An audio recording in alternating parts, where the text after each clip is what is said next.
तुमचे खूप खूप मनापासून स्वागत करते। आजची आपली रेसिपी आहे ना ती संक्रांत स्पेशल रेसिपी आहे। कोकणातील पारंपरिक पद्धतीने म्हणजे खूप जुन्या पद्धतीने आजी पंजीच्या काळामध्ये अशा पद्धतीने तिळगुळ बनवला जात असे। त्याच पद्धतीने आज आपण तिळगुळ बनवणार आहोत। खूप सोपी पद्धत आहे, झटपट होणारी आहे। जसे पहिल्यातल्या लोकांकडे वेळ नव्हता ना, तसंच जर आता तुम्ही पण जॉबला जाता, तुमच्याकडे जर वेळ नसेल किंवा तुम्हाला लाडू चिकी करता येत नसेल तर या पद्धतीने तुम्ही तिळगुळ बनवू शकता। चला तर मग वेळ न घालता व्हिडिओला सुरुवात करूया। त्याच्यासाठी ना 1 कप आपण इथे तीळ घेतलेले आहेत, सफेदवाले आहेत। एकदम पॉलिशवाले नाही घ्यायचे, असे थोडे घ्यायचे, कमी पॉलिशवाले, म्हणजे हे ना चवीला चांगले असतात। वजनी प्रमाण बोललात तर ते 200 ग्राम आहेत। तीळ आणले ना की पहिले त्याला साफ करायचे आणि कॉटनच्या कपड्याने पुसून घ्यायचे, म्हणजे त्याच्यावरती असणारी पावडर आहे ना ती निघून जाते। अर्धा कप शेंगदाणे आणि पाव कप सुकं खोबरं आणि 1 कप बारीक चिरलेला गूळ आहे। हा चिक्कीचा गूळ नाही आहे, साधाच गूळ आहे। साधाच गूळ घ्यायचा। तीळ भाजण्यासाठी ना अशी जाड बुडाचं काहीतरी भांडं घ्यायचं, कढई घ्या नाही तर तवा घ्या, काही घेतलं तरी चालेल, आणि त्याच्यामध्ये तीळ घालायचे। एक सुरुवातीला तीळ घातले ना गॅस मध्यम ठेवला तरी चालेल, पण नंतर भाजत आले ना की गॅस बारीक करायचा आहे आणि भाजायचे। आणि तीळ असे मिक्स करायचे, सोडायचे नाहीये। तीळ जर तुम्ही मिक्स करायचे सोडलेत ना तर एका साईडने भाजणार, एका साईडने ते भाजले जाणार नाही।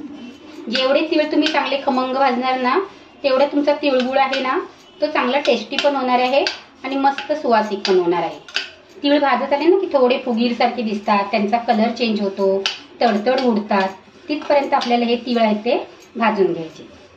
आमच्या कोकणातली ही खूप जुनी अशी रेसिपी आहे, आजी पंजीच्या टायमाची।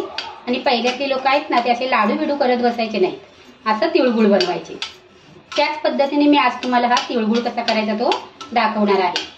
तुम्हाला पण जर लाडू बनवायला वेळ नसेल किंवा आपल्याला पाक करायला जमत नसेल, हात भाजत असेल, तर तुम्ही अशा पद्धतीने हा तिळगुळ तुम्ही करू शकता।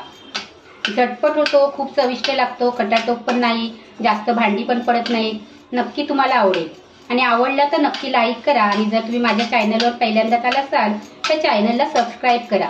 तुम्ही माझे व्हिडिओ बघता पण घाई गडबडीमध्ये ना लाईक करायचं विसरून जाता, तर लाईक करायला विसरू नका। आता आपले तीळ आहेत ना ते थोडे भाजत आलेत, गॅस एकदम बारीक करायचा आणि सतत मिक्स करत त्याला भाजून घ्यायचे। तीळ जास्त भाजले गेले ना तर तुमचं तिळगुळ किंवा लाडू आहेत ना ते थोडे कडवट सारखे होतात, खाताना टेस्ट ना वेगळी येते त्याची। म्हणून तीळ करपवायचे नाहीये आणि कच्चे पण ठेवायचे नाहीये। पहिल्याची लोक आहेत ना असे तीळ भाजायचे कपड्याने, म्हणजे ते चांगले भाजले जातात एकसारखे। अजून पण कोण कोण भाजतं असं, चपाती बोला किंवा कोणता पदार्थ असं जर आपल्याला भाजायचं असेल ना तर असे कपड्याने भाजतात। एक स्वच्छ कॉटनचा कपडा घ्यायचा, नायलॉनचा नाही घ्यायचा। जर तुम्ही नायलॉनचा घेतलात ना तर तो खाली चिटकणार। मग जवळून तुम्हाला दाखवते, बघू शकता तीळ कसे आपले फुगीर सारखे झालेले आहेत। ते असे भाजत आले ना की फुगीर सारखे होतात, भाजत आल्यावर फुगीर सारखे पण होतात, त्यांना सुवास पण सुटतो। तीळ भाजायची खूपच महत्त्वाची टीप म्हणजे काय माहितीये का, जेव्हा कच्चे असतात तीळ ना तेव्हा थोडेसे 2 दाणे खाऊन बघायचे, त्याची टेस्ट कशी लागते ती, आणि भाजल्याच्या नंतर खाऊन बघायची त्याची टेस्ट कशी लागते ती, म्हणजे आपल्याला लगेचच समजतं की आपले तीळ आहेत ते चांगले भाजलेले आहेत म्हणून। आता माझे तीळ ना भाजून झाले पण तडतड उडत नाहीयेत बघा। आता तुम्ही जर तडतड उडायची वाट बघत बसलात ना तर ते तीळ आहेत तर तुमचे करपून जाणार, म्हणजे ते नंतर कडवस लागणार। म्हणून थोडे खाऊन बघायचे, खाल्ल्याच्या नंतर ना ते खूपच खमंग असे लागतात। नेहमी ना माझे सुद्धा तीळ आहेत ते भाजायला गेल्याच्या नंतर उडतात, पण आज असे तडतडत नाहीयेत बघा। पण तीळ भाजले त्यांना काढून घ्यायचं आणि ह्याच कढईमध्ये आपल्याला लो टू मीडियम फ्लेमवर शेंगदाणे भाजून घ्यायचे।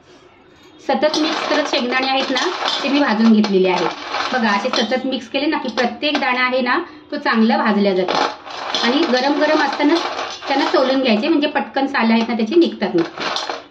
आपली कढई गरमच आहे, गॅस बंद करायचा आणि खोबरं भाजून घ्यायचं। खोबरं आपल्याला करपवायचं नाहीये किंवा जास्त भाजायचं नाहीये, फक्त गरम जेवढी कढई आहे ना त्याच्यामध्येच ह्याला आपल्याला भाजायचं। खोबऱ्याचं प्रमाण तुम्ही कमी जास्त करू शकता, शेंगदाण्याचं पण प्रमाण तुम्ही कमी जास्त करू शकता। कोणतीही वस्तू आहे ना तुम्ही एखादी जास्त ह्याच्यामध्ये घालू शकता, असं प्रमाण असं काही नाहीये। आणि जसं आपण गोड खातो ना त्याप्रमाणेच गूळ घालायचा।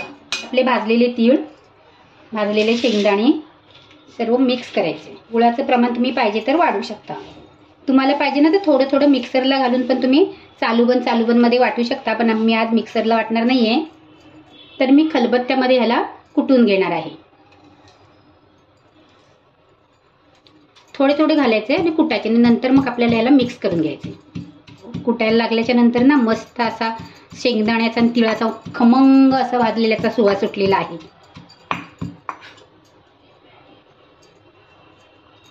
बघू शकता तुम्ही. अशा पद्धतीने आपल्याला ना सर्व तीळ आणि शेंगदाणे आहेत ना ते वाटून घ्यायचे आहेत. आपण ह्याच्यामध्ये अजून साहित्य घालणार आहोत, पण सर्व तीळ वाटून झाल्याच्या नंतर ह्याला काढून घ्यायचे आणि दुसरे वाटून घ्यायचे.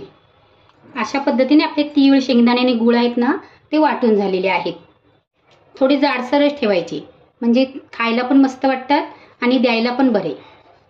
त्याच्यामध्ये छोटा 1 चमचा वेलची पावडर, ही साखर घातलेली आहे म्हणून मी एवढी घातलेली आहे. तुमची जर फक्त वेलचीची पावडर असेल ना तर एवढा छोटावाला चमचा असेल ना तर अर्धीच घालायची. जास्त पण वेलची पावडर झाली ना तर त्याची टेस्ट बिघडते. सुवास येतो पण टेस्ट बिघडते.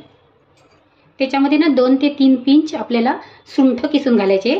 तुमच्याकडे पावडर असेल ना तर तुम्ही पावडर घालायची, पण अशी किसलीत ना तरी पावडरसारखीच येते ती. अशी किसलीत ना तर ती पावडरसारखीच येते. ते आपल्याला वाटायची गरज नाही आहे. 2 ते 3 पिंच जायफळ घालायचं. गूळ आहे ना म्हणजे जायफळला घातलं ना तर चांगली टेस्ट येते. त्याच्यामध्ये हे आपलं खोबरं आहे ना ते घालायचं. तुम्हाला पाहिजे तर खोबरं तुम्ही वाटून पण घालू शकता. चांगलं कुस्करून असं हाताने मिक्स करायचं. तुम्हाला जर खोबरं वाटून घालायचं असेल ना तर खोबऱ्याचं प्रमाण आहे ते तुम्ही वाढवू शकता. बघा आपला झटपट असा किती खूप सारा असा आपला तिळगुळ तयार झाला. तो तुम्ही थोड्या तिळामध्ये थोड्या गुळामध्ये खूप साऱ्या बायकांना तुम्ही हळदी कुंकासाठी असा तिळगुळ बनवून वाटू शकता. आपण एवढा एका महिलेला तिळगुळ दिला तर आपल्या एका चमच्यामध्ये 1 लाडू होणार आहे का? नाही ना. मग तुमची बचतच होणार आहे. तेव्हा तुम्ही असा तिळगुळ आहे ना नक्की करून बघा. वेळात वेळ काढून तुम्ही माझी रेसिपी बघता त्याबद्दल मी तुमचे खूप खूप मनापासून आभार मानते. थँक्यू.